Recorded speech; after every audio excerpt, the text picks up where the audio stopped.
Consequential date, the 10th of April 1993. Natasha Phiri is standing by at the Memorial Park. Natasha, very good afternoon to you once again. For those who don't know, Natasha, where you are and the significance of this Memorial Park, just give us an indication with regards to its importance.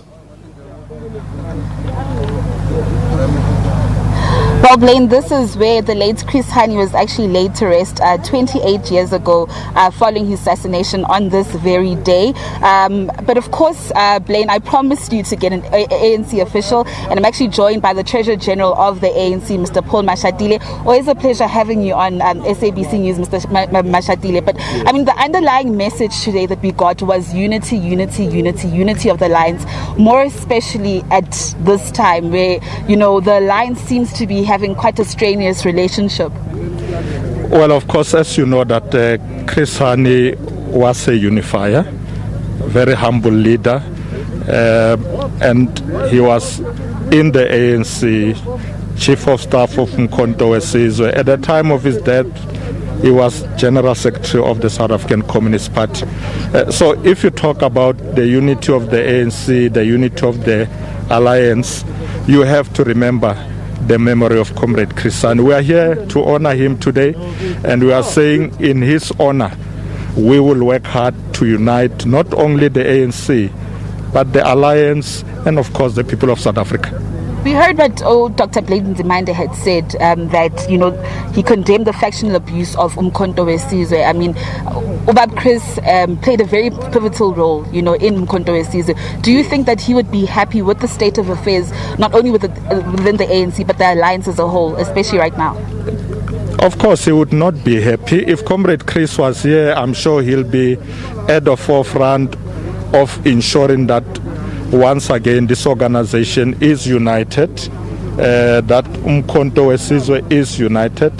We have taken a decision that both the National Council and MKMVA must go to a conference where they can elect one structure that will look after the affairs of the combatants of Umkhonto Wesizwe once more. So yes, we are not happy ourselves with the divisions, and I'm sure Comrade Chris would not be happy, but we want to commit ourselves today as we stand here on his grave to say, Comrade Chris, we will fight to unite this organization, we will build it to be strong and to focus on serving our people as Comrade Chris would have wanted us to do. But Mashatiele, I know that Medimpo Hani had said that we shouldn't bring matters of the NEC here today, but I really need to ask this question. I'm not so sure if you are aware of, you know, a recording that is now doing the rounds, you know, of the ANC's top six, of which you are part of, you know, virtual meeting, I believe so, with former President Jacob Zuma. Of course, we all know that he accused the top six of conspiring to see him put behind bars in that meeting. But there's this now recording of ANC President Cyril Ramaphosa that is now, you know, trending, and in that recording, Ramaphosa is heard telling former President Jacob Zuma that he knows that he feels that you know, he wants Zuma to be jailed, and he regrets that he sees him as a deceitful person. Can you kindly tell us what was former President Jacob Zuma's response to President Ramaphosa? We had a very frank meeting with President Jacob Zuma. In fact, he had a written input that he took us through on his concerns. We appreciated that, and we actually asked him to make it available to us. He agreed that he will edit it properly and give it to us. The meeting was not meant to be a public meeting. It was not for public consumption. It was a confidential discussion. So whoever leaked these recordings is really ill-disciplined, because it was not supposed to be for public. But I can tell you that we engaged frankly, and I think it was good that we speak to each other in a frank manner. And at the end of that meeting, we concluded it very well, that we will continue to work together and address some of the concerns that both sides have raised. So it was not a bad meeting. Yes, the issues were serious, but that's what the leadership does. When there are challenges, you meet, you engage. At the end of the day, you find the way forward, and that's what we did. Mr. Mashatiele, is there love lost between the two, Ramaphosa and Zuma? Not at all. In fact, President Zuma will be campaigning with us in the coming election. Thank you so much. Let me just let you go. Thank you so much for your time. Let me just bring in Dingiko Ntini of the YCL. Dingiko, we heard the underlying tone. Like I said to Mr. Mashatiele, unity was the talk of the day. No, it's important, but I think to us as the YCL, firstly, the unity must start with a reconfigured alliance because it has been a talk that goes and goes without any action, which by decision making and leading together and be able to implement even resolutions of Congress without any compromise, because those resolutions are to be implemented is for everyone. Then we'll say there's unity, because we don't need a cosmetic unity. And when you unite, you don't just close your eyes and then unite with everyone. Wrong things are wrong things. We need to handle them. We need to deal with them. And then that we will call that it's a unity of purpose that will be able to take forward. Because as we are here today, the men that were here to celebrate the life and times, there are certain things that would have never compromised on them. There are certain things that he made it clear. So we can't today, in the name of unity, we want to shy away from some of the issues that he raised. Well, the mother body has supported the step-aside resolution. You as the YCL? No, I think that it's a matter of principle. As we are saying that these are resolutions of Congress, then they need to be implemented. But obviously, we don't wish to see an IT resolution. It needs to be able to be implemented in all spheres and to be dealt with, and even other Congress resolutions to be implemented, not only one resolution. Dealing with the issues of Reserve Bank, you need to make sure that you enter there, because today the working class is under siege because of the neoliberal trajectory and even some of the austerity that are being pushed mostly by the National Treasury. And these are some of the things that we need to confront. But again, we need to make sure that even going to the provincial level, regional levels, we fix these challenges, because after all, we are not internal, we are not leading ourselves. We need to lead the masses, and we need to aspire that confidence and give confidence to our people. Talking about issues of young people, on Thursday, the leadership of the NYTT was unveiled. The convener is Nomnceba Mhlawuli, coordinator is Joy Maimela. And you know, you've got quite interesting names that are there. Your Fasia Hassans, your Colin Malajis, your Lesotho Makubelas, and so many more people, Sizopila Mkize. I mean, what is your reaction to those people? Some people are already talking right now, saying that the NYTT is actually fighting. You know, we asked them that, listen, is it not that, you know, if they're taking the ANC Youth League to Congress soon, won't there be factional battles that they will inherit from the mother body and from the old guard? No, I think firstly is to welcome the appointment of a relatively youth, because some of them, yes, it's still questionable. But after all, this is what we have said for quite a number of time, that we wish to have a youth league that is led by its rightful owners, and then we see the revival. Because if one body part is limping or having challenges, it affects the entire progressive youth formations. And in this case, obviously, we'll play our support, we'll work very close to the appointed leadership, and indeed we just hope that they are not going to allow to be drawn into factional battles of the Congress movement that we've already seen, and which even some senior leaders... In your opinion, do you think that they're actually now drawn into factional battles? No, we can't say they are already drawn in, because, I mean, this weekend they are just having their first meeting. That is their first meeting.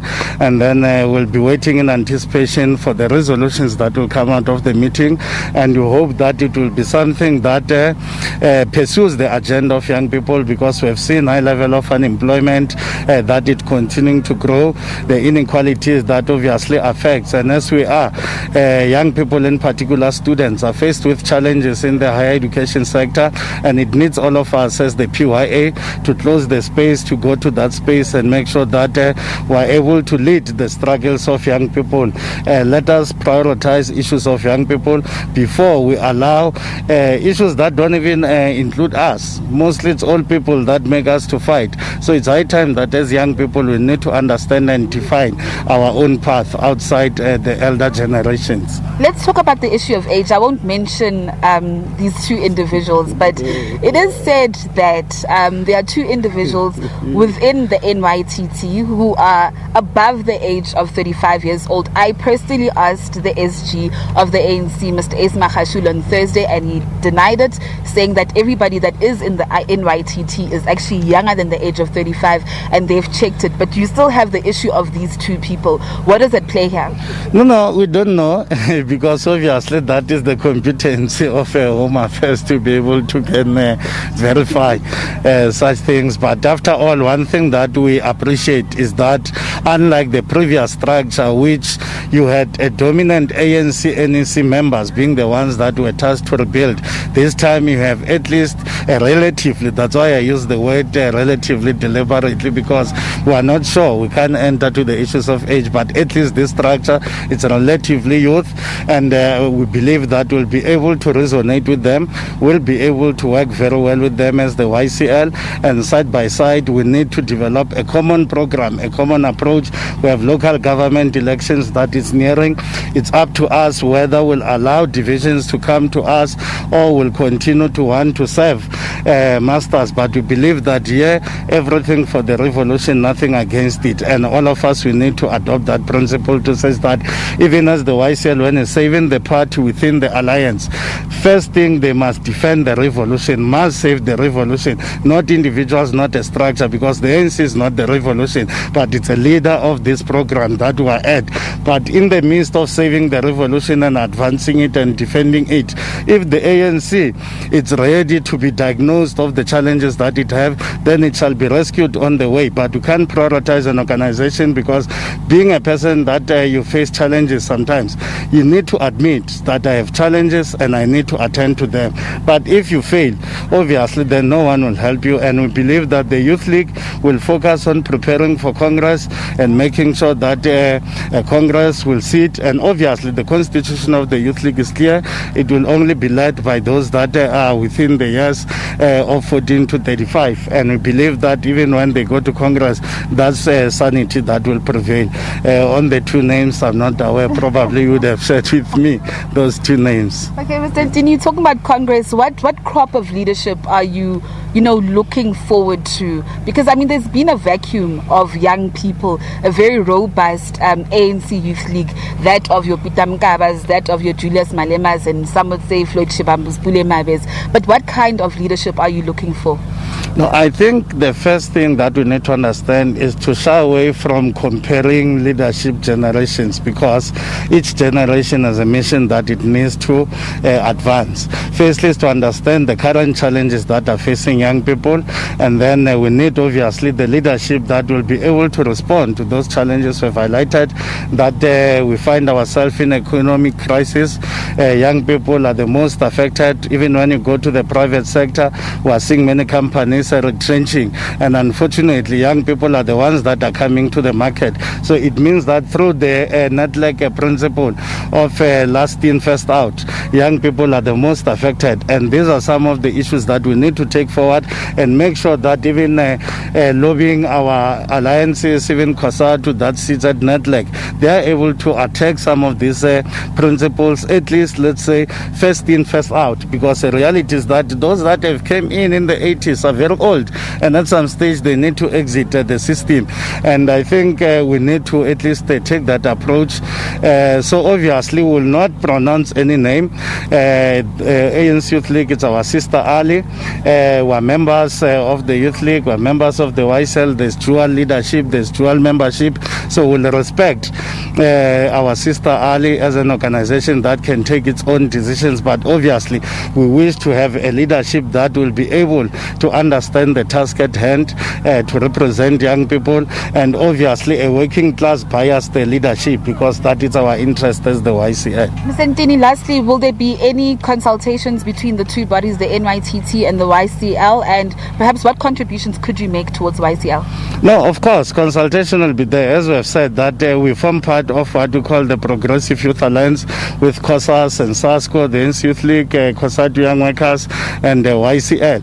So from time to time, we work together, we reflect on issues, and as we have said, that this is a new structure.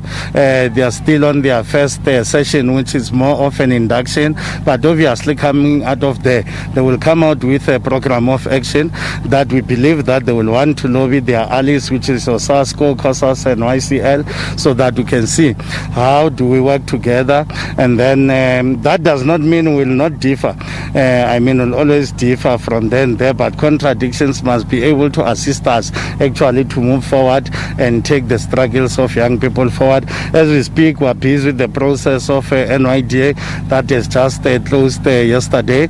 Obviously, we are the PYA and will have interest in all those things, and those are some of the things that were there, but not because of just filling those vacancies, but would understand that we are busy amending the NYDA Act, their processes of public participation, and that is where we enter as a progressive youth formations to sponsor our views. We have just been part of the national youth policy that has ultimately been adopted by Parliament 2020 to 2030. So those are sessions that we have to make sure that at least we advance the program, because as the YCL, we have what we call the Youth Manifesto, which mostly we focus on the 12 key pointers that we feel young people must be in that space. When they want to make a contribution to the economy, they need to be in the mainstream of the economy, not just being used for EPWPs, the CWP programs only. But even these EPWPs, we need to find a way of saying how do we link them as a skills production intervention, not only to take people because it's a poverty alleviation program, but how do we make sure that working with our sitters, we can find a best way of making sure that the people that we take there, at least they are able to have a recognition of prior learning on certain things or certain skills that they can be able to be dependent, because the time to be dependent on the state, it's over.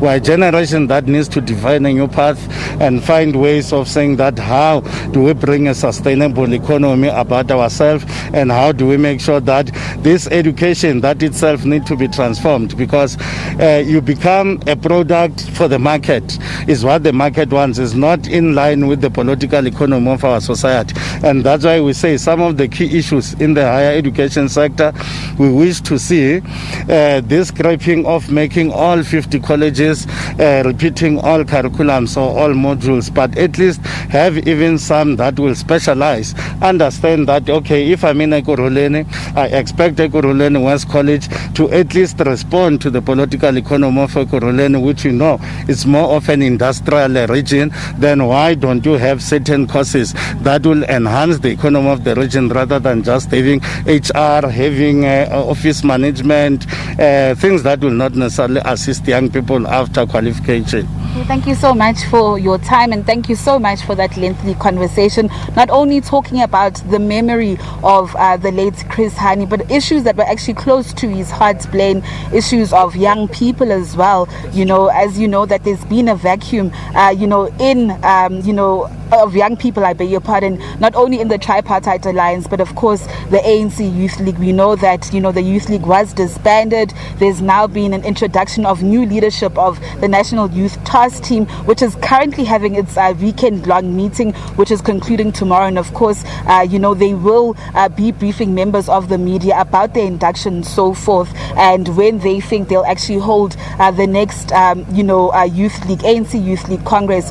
Also, before speaking to Mr. 2017, I spoke to Mr. Mashatiele, the Treasurer-General of the ANC, spoke about issues of unity, also speaking to the effect of that leak recording of former President Jacob Zuma and the ANC top 6 officials. But of course, Blaine, let me leave it right here and cross back to you in studio. Yeah, we heard Mr. Mashatiele saying that President Zuma will be campaigning with the party for the upcoming elections as well. So we will hear more from his interview. We'll try to replay it for our viewers a little later on. Natasha Phiri, as always, we thank you very much indeed for your reporting. Natasha coming to us live from the Thomas Titus and Gobi Memorial Park there.